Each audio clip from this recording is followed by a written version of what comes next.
Good morning. We're back with Genesis chapter 13. Abraham and Lot separate. So they left Egypt and traveled north into the Negev. Abram with his wife and Lot and all that they owned, for Abram was very rich in livestock, silver, and gold. Then they continued traveling by stages toward Bethel, to the place between Bethel and Ai, where they had camped there. This was the place where Abram had built the altar, and there he began worship the Lord. Now Lot, who was traveling with Abram, was also very wealthy with sheep, cattle, and many tents. But the land could not support both Abram and Lot with all their flocks and herds living so close together. There were too many animals for the available pasture land. So an argument broke out between the herdsmen of Abram and Lot. At that time, Canaanites and Perizzites were also living in the land. Then Abram talked it over with Lot. This arguing between our herdsmen has got to stop, he said.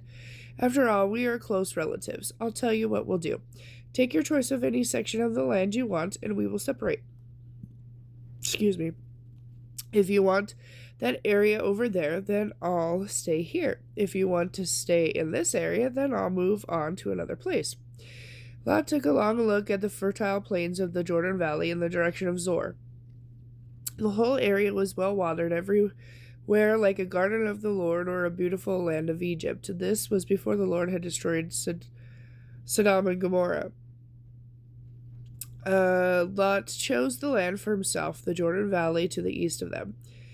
He went there with his flocks and servants and parted company with his uncle Abram. So while Abram stayed in the land of Canaan, Lot moved his tents to the place near Sodom, among the cities of the plain.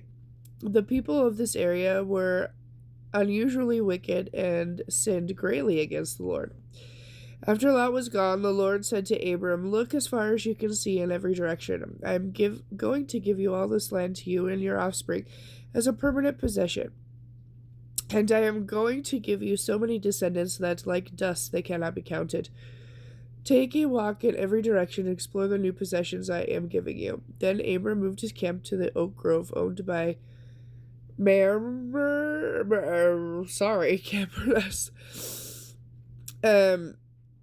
Which is at Hebron. There he built an altar to the Lord. Abram rescues Lot.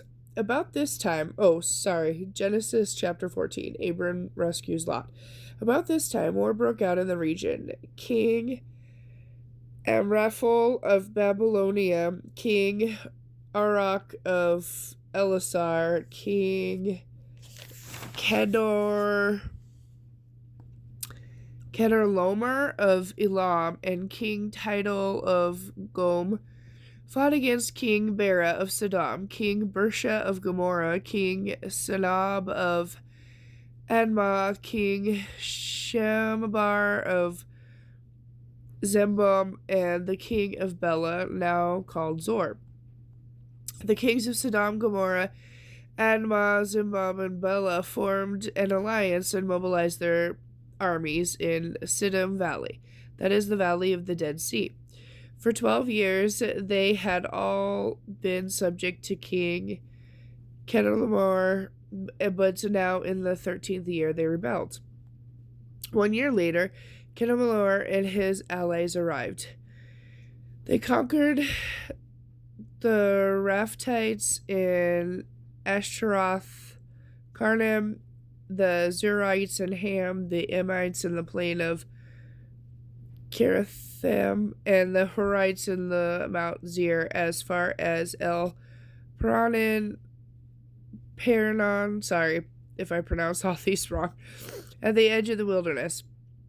Then they swung around to Mishpat, now called Kadesh, and destroyed the Amalekites and also the Amorites living in Hazanon Tamar.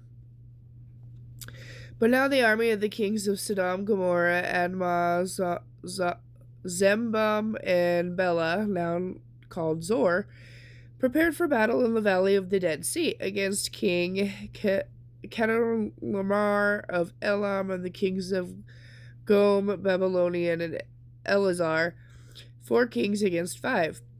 As it happened, the valley was filled with tar pits, and as the army of the kings of Sodom and Gomorrah fled, some slipped into the tar pits, while the rest escaped into the mountains. The victorious invaders then plundered Sodom and Gomorrah and began their long journey home, taking all the wealth and food with them. They also captured Lot, Abram's nephew who lived in Sodom, and took everything he owned.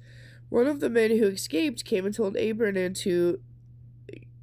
the Hebrew he was camped at the oak grove belonging to Merim the Amorite. Merim and his relatives Eshcol and Anar were Abram's allies. When Abram learned that Lot had been captured, he called together the men born into his household, 318 of them in all.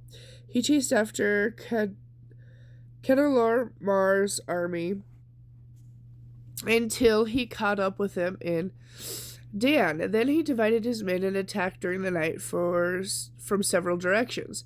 Chedorlaomer's army fled, but Abram chased them to Hobah, north of Damascus.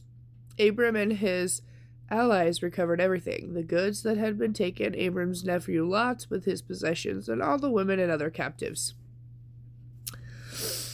Melchizedek blesses Abram. As Abram returned from his victory over Chedorlaomer and his allies, the king of Sodom came out to meet him in the valley of Shava. That is the king's valley. Then Melchizedek, the king of Salem, and a priest of God Most High, brought him bread and wine. Melchizedek blessed Abram with this blessing. Blessed be Abram of God Most High, creator of heaven and earth, and blessed be God Most High, who has helped you conquer your enemies. Then Abram gave Melchizedek a tenth of all the goods he had recovered. The king of Sodom told him, "Give back my people who were captured, but you may keep for yourself all the goods you have recovered." Abram replied, "I have solemnly promised the Lord God Most High, creator of heaven and earth, that I will not take so much as a single thread or sandal thong from you.